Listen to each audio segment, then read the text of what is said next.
Yo, ngayong araw gagawa tayo ng digital artwork. So tara, umpisahan na natin.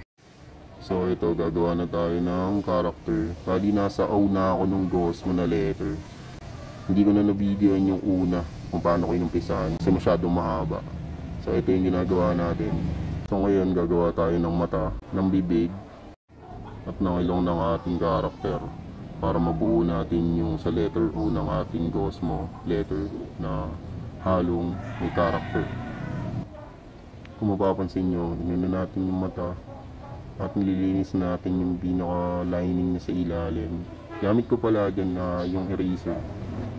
At dito naman sa bibig ng ating character, nilalagyan ko na rin ng mga halaman.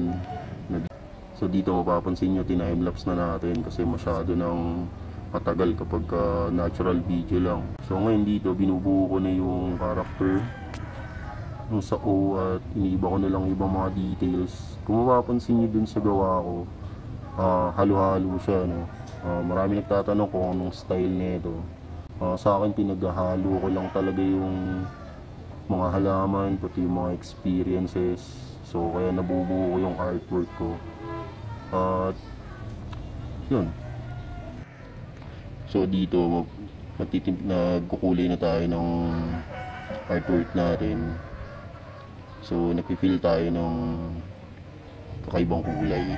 Mahilig kasi ako sa mga kakaibang kulay, kaya yung mga napipilo kung colorway. So ayan, mapapansin nyo lang sa ginagawa natin. Kinukulayan lang muna natin ang buo. Dito naman sa part na to, nalagyan na natin siya ng pangalawang kulay sa mga mata para lumabas yung mata, yung tenga niya. At dito sa mga ibang part naman sa mga kanto, nalagyan na rin natin ng secondary color para umangat yung mga lines natin, pati mas makita natin yung structure ng mga letra kung paano pinagdikit-dikit. So ayun, lagyan lang natin. Tapos ngayon nalagyan ko na rin siya ng mga halaman. Sa secondary color lang din ginamit ko para kung sakaling gagamitin nyo siya sa mga printing, sa mga seal screen, pwede siyang malayer. Dito naman sa part na to, maglalagay na tayo ng tags natin or signature natin sa artwork natin. Gamit lang natin pa rin yung XP pen. Solid din to gamitin, bali good din siya sa mga nag-i-start. Pwede din kayong gumamit ng phone. At dati nag-umpisa din ako sa phone lang din, nag-digital.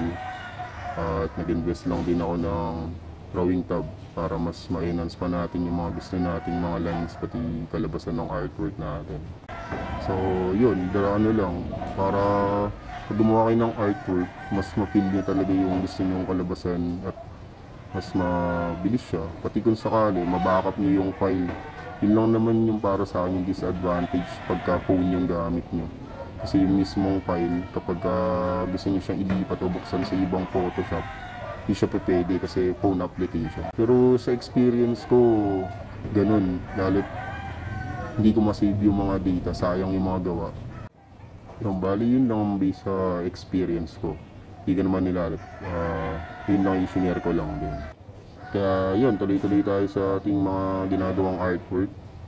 Dahil dito tayo masaya at salamat din sa panonood. Maraming salamat sa inyo. Sa susunod na video ulit. Ay, isang Panginoon lang ang alam ko lumikha sa atin. Siya'y gumawa ng mga tao na di mo sukat akalain na pinagpala. Ang Diyos ay nagbaba ng mga tala upang makulayan ang mundo na sinisira ng iba. Sa katunayan may mga kamay dyan na handa ng bumuga, di para sa away, ngunit para to sa kulay malawakan na kaisipan sandatay kamay na may pambihirang taglay bumuo sa pader gamit ang kanilang character obra, husay at pintura. Dating di napapansin, ngayon ay pansin mo